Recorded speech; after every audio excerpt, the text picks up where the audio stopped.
What's up, fam? We're here.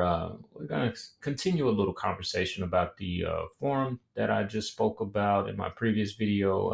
If you didn't get a chance to watch, this was a forum conducted by the AERA and the OECD behind a study that the OECD did with 8 countries about teaching practices and whatnot. So, in these 8 countries, what they did find, I'm sorry, was that was really interesting to me that I wanted to talk about was the tech findings. So the tech findings in this country was really really low.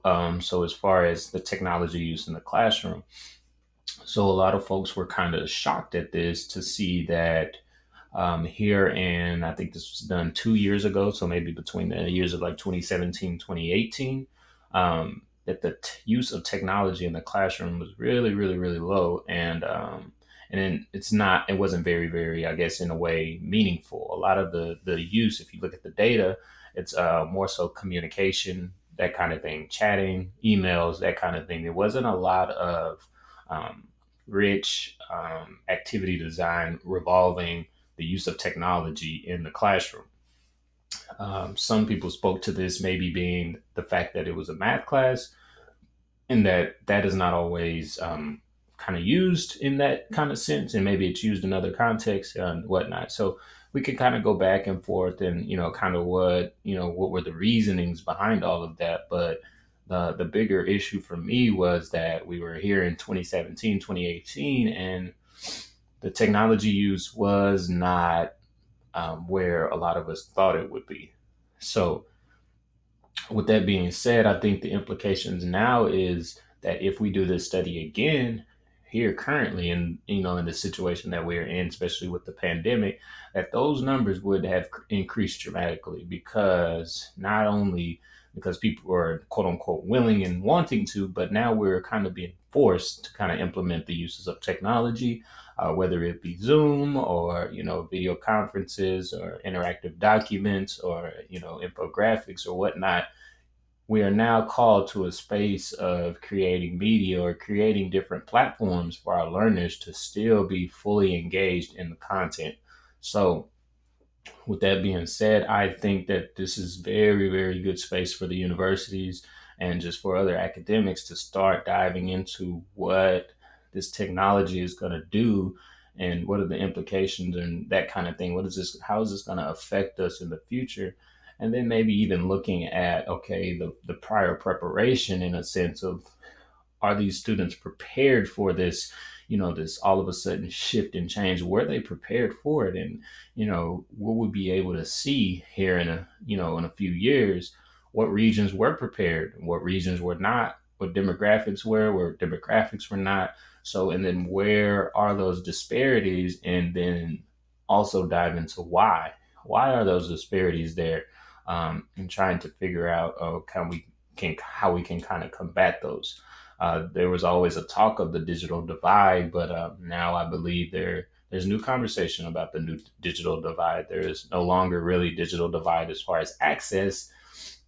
We kind of have gotten to a place where many of our learners have access to technology, but now it's a matter of, do we have access or the know-how to utilize this technology properly and to continue to kind of grow with the technology. So those were some really big things for me. I think that we in this academic space now, especially not being involved as the United States, I think that we can really take this model that they have done with this study and kind of use this, and then kind of contribute to the research and contribute to the model, by getting, our teachers here in the States on board with this kind of initiative. And what they've done is they've kind of created this space. If you weren't able to watch the other videos, there is now a globalinsights.org, and what there is there's this collection of resources and videos where they have videoed the teachers. They're giving you their resources, so you can go back and look at the videos for the teachers. It has it in different languages. It actually has the criteria that they rated them on, so you can actually go through and rate them yourself and see if your kind of rating kind of matches up.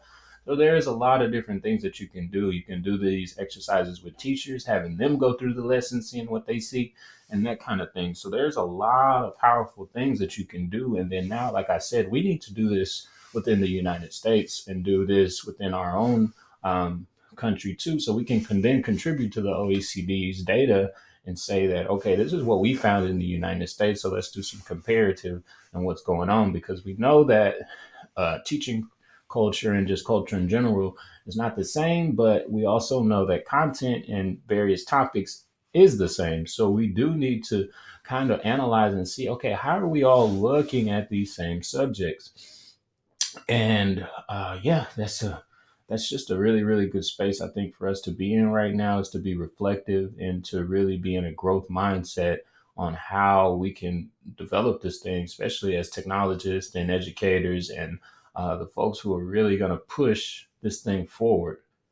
So that was my implications. I hope that this conversation continues. And this is again, peace and education. Peace.